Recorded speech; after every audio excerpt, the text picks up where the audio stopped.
And many a times, two different labels are given for the same activity of the same individual. For example, more than 60 years back, when we were ruled by the Britishers, when they were controlling India, there were certain Indians who were fighting for their freedom. These group of Indians, by the British government, they were labeled as terrorists. But those same people, by the common Indians, we call them as patriots, as freedom fighters. Same individual, same activity, two different labels.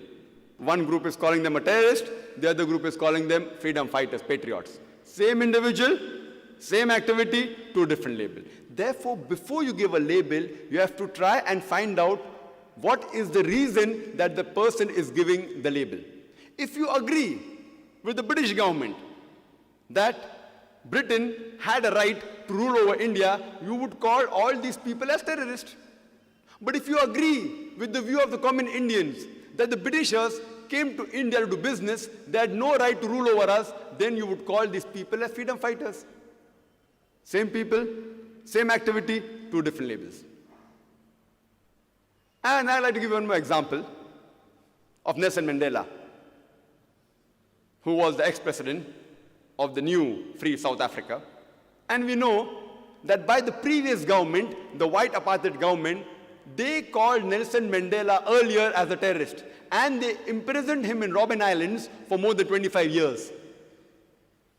But the same person, by the indigenous South Africans, they called him as a hero. Same person, same activity, two different labels. If you agree with the previous white apartheid government of South Africa that the color of the skin makes you superior, if your skin's color is white, it makes you superior, then we all have to agree that one of the greatest terrorists on earth was Nelson Mandela.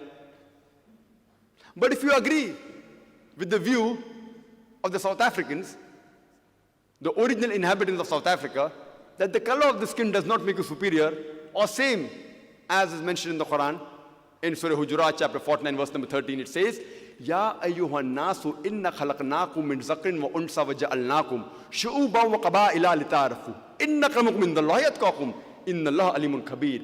O humankind, we have created you from a single pair of male and female, and have divided you into nations and tribes, so that you shall recognize each other, not that you shall despise each other. And the most honored in the sight of Almighty God is the person who has taqwa. The criteria for judgment in the sight of Almighty God is not color of the skin, it's not sex, it's not wealth, but it is taqwa, it is righteousness, it is piety, it is God consciousness. So if we agree with the view of the Quran, and as our beloved Prophet Muhammad said, he said in the farewell pilgrimage, in the Hajjatul Wada, he said that no Arab is superior to a non-Arab. Neither is a non-Arab superior to an Arab. No white man is superior to a black, neither is a black man superior to a white, except by virtue. So if you agree with the view of the Quran and the saying of the beloved Prophet Muhammad, you would not call Nelson Mandela the terrorist, but you would call a person who's fighting for his rights. Therefore, before any person gives any label to any individual for any of his act, we have to first analyze for what reason is he doing the act.